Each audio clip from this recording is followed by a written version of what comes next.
Buenos días, maestro y compañeros. Nosotros les vamos a explicar el tema de la memoria.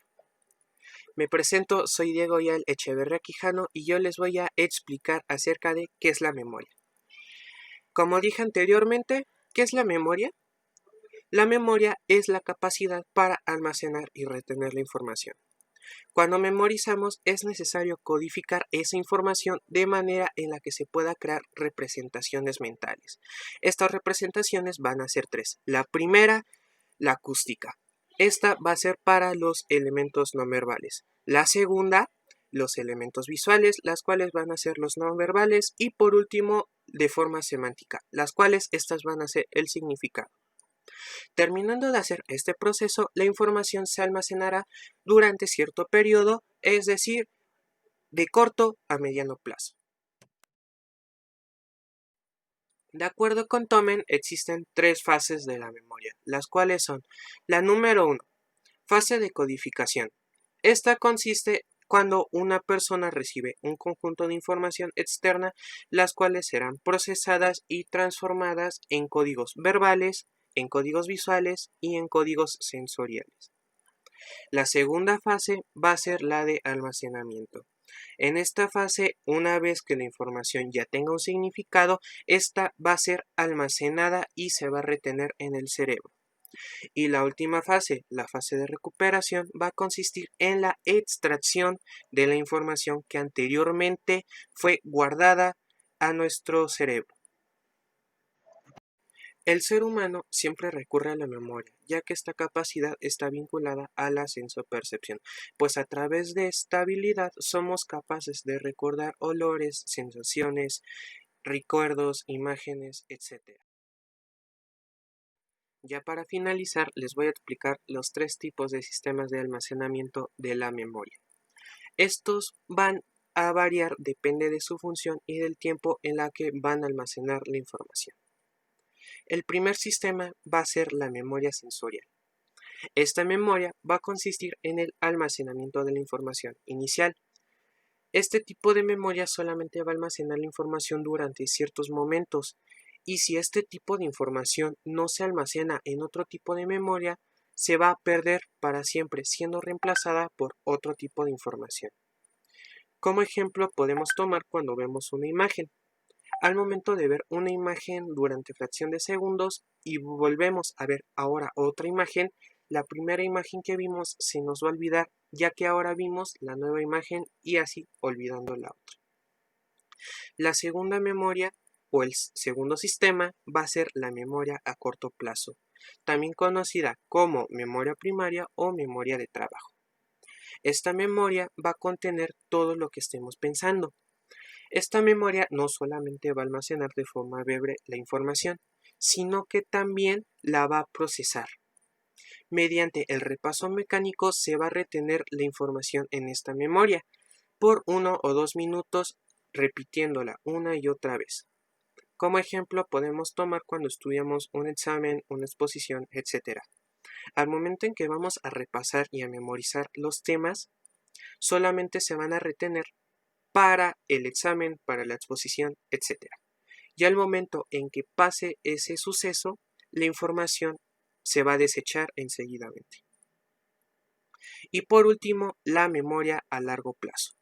Esta memoria va a almacenar la información de manera relativamente permanente.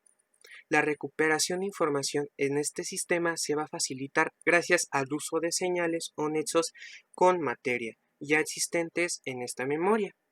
Una ventaja que tiene esta memoria es que se puede almacenar durante años una gran cantidad de información. Como ejemplo, ya podemos tomar todo lo que sabemos, a pesar de que muchas veces se nos llega a olvidar. Cuando vemos un objeto que lo relaciona o simplemente con volverlo a repasar una leída rápida, esa información nos va a volver a llegar a nuestro cerebro. Hola, mi nombre es Alan José Acosta Marín y yo les explicaré los procesos de la memoria, que incluyen tres pasos, que es la codificación, almacenamiento y recuperación. Comencemos con la codificación. Durante este proceso se perciben los elementos obtenidos por nuestros sentidos, los cuales son el oído, olfato, sonido, vista y tacto.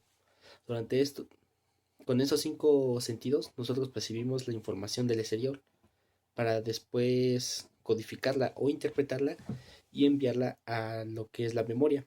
Después de ese proceso sigue el almacenamiento. Durante el proceso de almacenamiento nosotros organizamos y acomodamos esa información adquirida recientemente de la memoria para que después nuestro cerebro la modifique a algo que sea más fácil de recordar. Después de esto sigue la recuperación. Durante la recuperación nosotros extraemos esa información dada recientemente para que posteriormente pase por nuestra mente ese recuerdo. Un ejemplo de todo esto podría ser que, digamos, nosotros vamos caminando por la calle y de manera casual escuchamos, no sé, 15 segundos de una canción que a nosotros nos gustó en ese momento, pero no sabemos el nombre.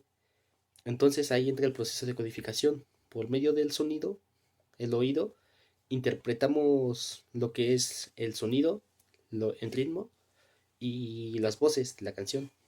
Durante ese proceso nosotros lo codificamos, interpretamos y lo almacenamos. En el almacenamiento nosotros no podemos recordar toda la canción, como es el sonido, el ritmo y la letra, ya que lo escuchamos así de repente. Así que el cerebro lo modifica y hace que nosotros recordemos únicamente, digamos, el sonido o el ritmo. Entonces después esa información ya queda almacenada y así, llegando a la recuperación, digamos en algún futuro nosotros caminando por la calle o con un amigo escuchamos esa canción de manera casual y pasa por nuestra mente el recuerdo de esa canción y ahí es cuando entra la recuperación y de manera espontánea nosotros recordamos ese recuerdo perdido. Y así es como funciona este proceso de la memoria. La memoria a largo plazo tiene 5 tipos diferentes, que son la episódica, semántica, emocional, procedimental y la última que sería la implícita y explícita. La memoria episódica almacena los recuerdos personales, como por ejemplo lo que comiste ayer, qué ropa te pusiste ayer, qué hiciste ayer. No almacena los recuerdos históricos, bueno, los recuerdos de hechos históricos. La memoria semántica es la que almacena los conceptos, como por ejemplo qué significa memoria, cuáles son las fases del pensamiento, cuáles son los elementos para la comunicación, algunas fórmulas que aprendemos o también o como cosas de ese estilo. El tercer tipo de memoria es el procedimental, que almacena la información de cómo haces alguna actividad, como nadar, comer, peinar, respirar. Algunas cosas ya las hacemos por instinto o porque ya llevamos tiempo haciéndolas. El cuarto tipo de memoria es la emocional, que es el que almacena los recuerdos de cómo reaccionas ante ciertas situaciones, ante temores o como la angustia, la ansiedad y todo ese tipo de emociones. El quinto tipo de memoria es la explícita e implícita. La explícita es la que podemos entender fácilmente, la que no nos cuesta tanto trabajo o la entendemos más rápido. Y la implícita es la que nos cuesta más trabajo de entender. Les diré los ejemplos de los diferentes tipos de memorias.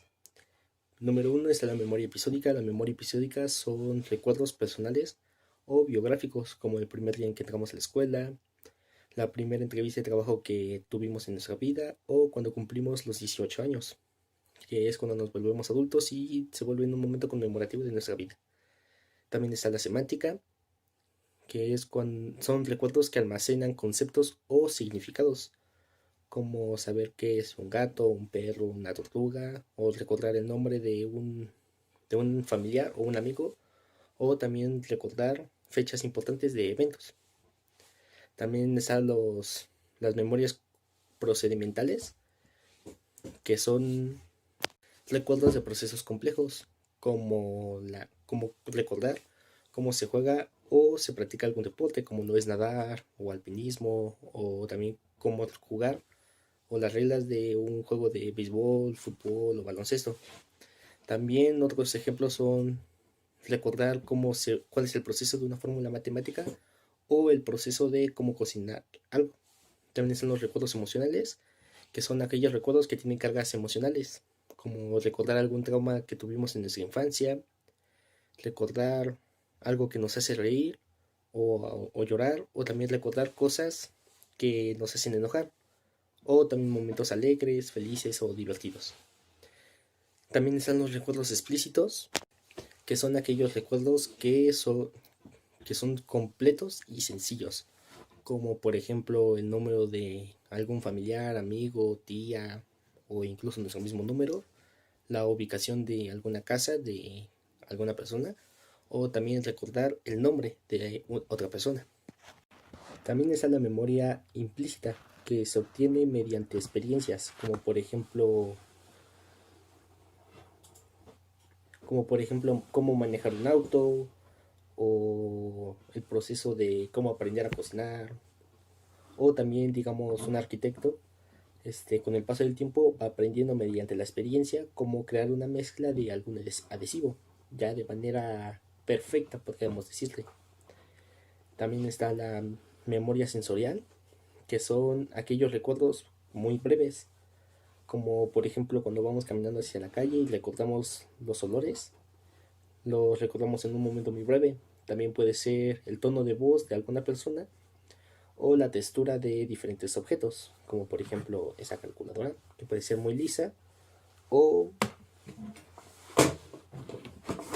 esto otro, que puede ser muy rugoso, podría decirse. También está la memoria a corto plazo, que son aquellos recuerdos que permanecen poco tiempo o que olvidamos por medio de una interferencia, como por ejemplo cuando vas caminando por la calle y vas susurrando el número de alguna persona o de algún restaurante o algún lugar, o bueno, vas susurrando algún número. Ese número tú lo vas susurrando para que no se te olvide, y en ese momento llega otra persona que te interrumpe mencionando otros números, y tú al poner atención a esa persona olvidas lo que estás diciendo e inmediatamente olvidas lo que estaba repitiendo. En ese momento se interfiere y interviene la memoria a corto plazo. También están las memorias a largo plazo, que son aquellas memorias que duran mucho tiempo o de manera permanente. Como digamos algo sencillo, nuestro nombre. Es algo que nosotros aprendemos y recordamos para toda la vida. Hola maestra y compañeros, mi nombre es José Octavio Salas Moreno y con esto concluimos que la memoria es una habilidad posiblemente la más importante para cualquier ser humano. Su capacidad para almacenar experiencias y poder beneficiarse de estas mismas en su actuación futura es un producto de la evolución del cerebro humano. Esta habilidad ha influido en la acumulación no solo de vivencias, sino en el desarrollo de tipos de aprendizajes. Aunque el funcionamiento de la memoria no es totalmente perfecto, ya como saben, pueden presentarse fallas. Lo cierto es que se cumple la función bastante bien en diversas formas de la vida de las personas. En esta función no solo es más que codificar, registrar y recuperar grandes cantidades de información, y se divide tanto en corto plazo y largo plazo. Como sabemos, el corto plazo puede ser frágilmente destruida y puede reemplazarse por información nueva que se está adquiriendo. Y la de largo plazo, que se refiere a la retención de información durante horas, días y años. También recordamos que no todos tienen la misma memoria, todos tienen diferente forma de recordar o qué tanto puedan recordar. Bueno, esto es todo por hoy y muchas gracias a todos.